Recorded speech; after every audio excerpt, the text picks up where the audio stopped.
From ancient terror, the emperor commands his brothers. Hello guys, once again, Warhammer40K support here returning. I'm going to go ahead and in advance apologize for this video taking so long to get out. I've had to, as you can see, build the models for the video, and I've just kind of been a lazy bum lately. I've been stocked up on other events. Anyways, in this episode we're going to cover the basics of movement. Now, each unit has its own type of movement, and has different distances. We're only going to cover, I'm just going to demonstrate on the infantry, but for more information, just look in the back of your book, as I pointed out in the last video. So, here we got a squad of 10 Space Marines. Hold on, let me see if I can get one. Yeah, okay. So, you have your models, or your quarters, depending on which, and your tape measure. So, let's say they are, to place a squad, they have to be within a minimum 2 inch of each other. So let me kind of get these guys set up. See, I think I'm within 2 inches, so let me check.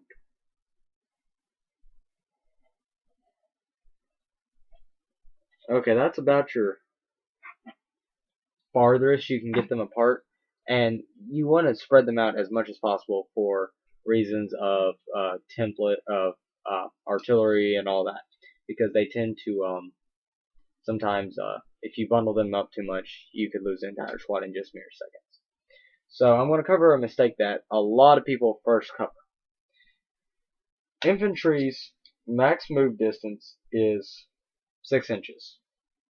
So as you can see, to make it easier for me, I've taken my tape measure and locked it at 8 inches.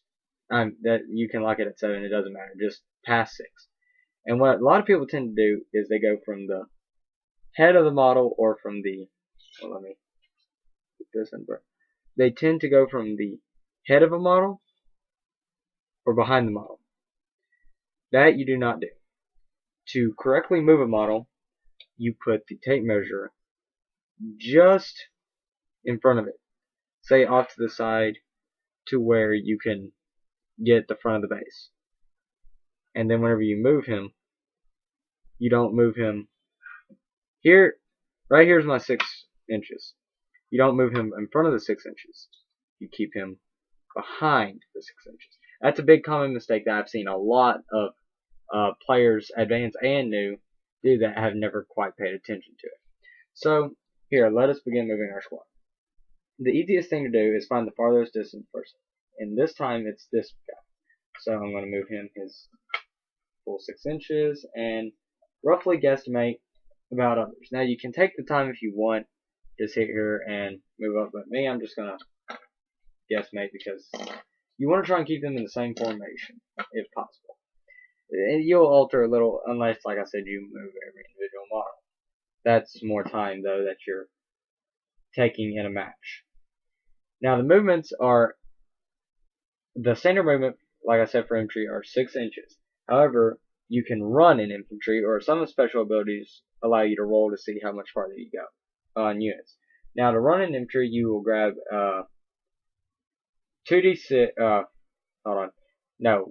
1d6 or 1 dice, and you'll roll it. Whatever number you roll is how far you can move them. Of course, you can move them up to a total of 12 inches if you run them. But the downside is if you run, your units can only fire in snapshots, which will be covered in the next episode whenever we start doing assaulting. Now, some units have a unique movement. Okay, I have Space Marines here, for example. Space Marines have combat tactics, which is their special rule. Or, hold on, yeah, combat tactics. No, I'm sorry. I'm sorry. Combat tactics is one that we'll cover in just a second. But Space Marines have a special rule that if you have a squad of 10 at the very beginning of the game, you can split them into 2 squads of 5. So that way they become 2 different sets of squads. Now, once your guys have been separated, they cannot be put back together. That's an example. Now, the combat tactics, as I was just speaking of, is for the fallback. If a unit falls back, its fallback is the full movement, 6 inches.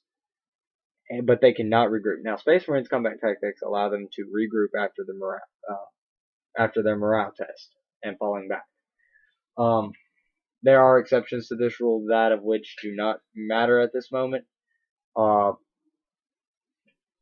there's many exceptions. Your vehicles move 6. Your tanks and all move 6 inches. Your flyers and hovercraft, such as land speeders and all, move 12 inches, and both vehicles can do a trying to think what it's called. It's a vehicle form of run. I think it's God, I can't think of the name. This is sad. It's I can't think of it. But anyways, after that, then you do the same thing. You roll a die of 6 and see what you get. Now, vehicles don't fire in snapshots when they roll, if I'm not mistaken. And then the last kind of movement you have are your flyers, or your airplanes, helicopters, whatever you want to call them. They're flyers. Those move somewhere between 18 to 24 inches. Now, if I remember correctly, a Imperial Guard Valkyrie goes 24 inches full. Or no, he goes 18. He goes 18. And like I said, the movement's different. There's special rules and all. The easiest thing's to look in the back of your book. But remember, whenever you are measuring a unit, measure from the front, not the top, not the back. And whenever you move a unit, move him behind the 6 inches, or behind the 12 inches, or whatever.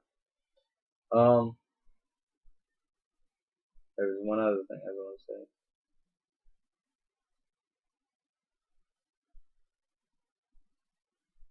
Anyways, that's your basics in movement. Next episode, we'll cover the basics in shooting, and then following that will be assaulting, which are similar but not quite. This is Warhammer40K Sport signing off for the last signing off again.